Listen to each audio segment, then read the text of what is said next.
please don't embarrass me. My new boss is here.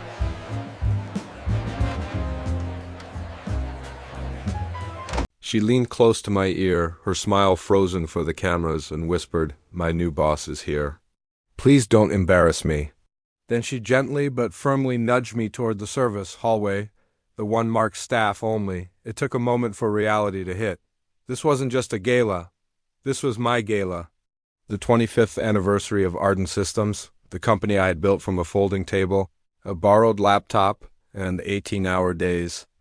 The ballroom glittered with investors, board members, and executives who knew my name, my face, my story, and my wife had just kicked me out like a waiter who wandered too close. I stepped into the hallway, the music muffled behind me, and finally let myself breathe. 20 years of marriage, 15 of them married to ambition. Somewhere along the way, she'd decided my silence meant weakness. My retreat from the day-to-day grind wasn't retirement. It was trust in the team I'd built, but she saw it as me being left behind. Her name was Lena, brilliant, charming, and lately distant. 6 months ago, she'd started talking about her work husband, Marcus. It was always Marcus this, Marcus that. How he understood the pressure she was under.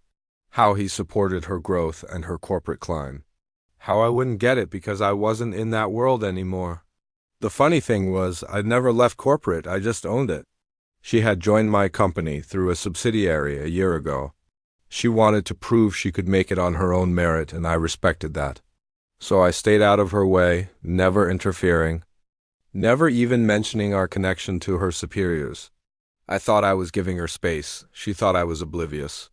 The service door opened again, and Marcus himself walked in. Tall, wearing an expensive suit, with a brand of confidence that comes from thinking the room belongs to you. He laughed when he saw me standing there, looking out of place. "Oh, you're still here," he said, his tone dismissive. I just smiled politely. "It's my building." He chuckled like I'd made a joke that didn't land. "Right, Lena said you handle legacy stuff. That's cute, really." Holding on to the past. Then he leaned in, his voice dropping to a low and smug whisper. "Look, I don't know what your arrangement is, but she's mine at the office. We have an understanding. So just stay out of the way." That was the moment something settled in my chest. Not anger, not even hurt. Just a profound, ice-cold clarity. The fog of confusion I'd been living in for months finally lifted. I understood everything. Her distance, her excuses, her constant praise for this man. Without another word, I walked back into the ballroom. The air was electric. The MC was on stage, tapping the microphone. "Ladies and gentlemen, before we begin dinner, we have a special announcement. Our founder and CEO has just arrived." The room stirred with anticipation.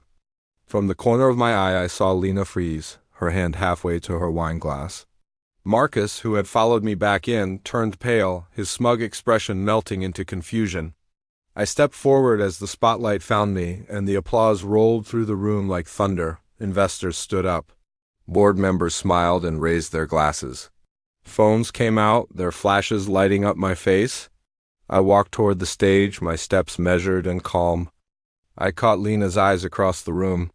I could see the chaos in them, the confusion turning to dawning horror, the fear.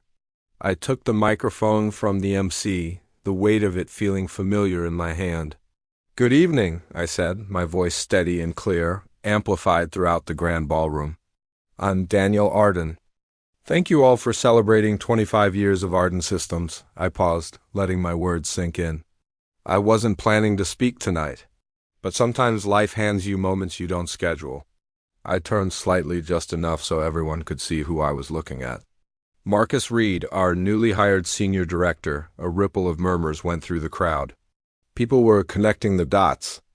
"I understand you've been introducing yourself as something of a husband at work." The room erupted in nervous, sharp laughter. The tension was thick enough to cut with a knife. "Let me be clear," I continued, my voice unwavering. "Arden Systems has a zero-tolerance policy for conflicts of interest, abuse of authority, and relationships built on manipulation and deceit."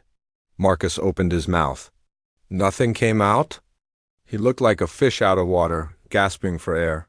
"And as of 10 minutes ago," I announced, Your employment is terminated and your access has been revoked. Security will now escort you out. On cue, 2 guards appeared at his side. They hadn't been waiting all night. A simple text to my head of security was all it took. Gasps and shocked whispers filled the room as they firmly took his arms. Lena rushed forward, her face a mask of panic. "Daniel, please, this isn't what it looks like. We can talk about this." I looked at her not with anger, but with the quiet disappointment of someone who had already mourned the loss. "You told me I didn't understand your world," I said, my voice just for her, though the microphone caught it all. "Turns out I built it." Marcus was led away, still trying to talk, still trying to smile, a pathetic attempt to save face. I handed the microphone back to the stunned MC and walked off the stage, leaving the chaos behind me. I didn't go home that night. I went to my office, the one with the view of the entire city, and slept on the couch like I had 100 times before, back when the company was just a dream and it mattered more than comfort. The divorce was quiet. There was no screaming, no begging, no dramatic fights. Just paperwork and the dull, persistent ache of letting go of someone who chose the admiration of a subordinate over the loyalty of a partner. Lena tried calling, then texting, then sending long, rambling emails of apology. I didn't block her, I just stopped replying.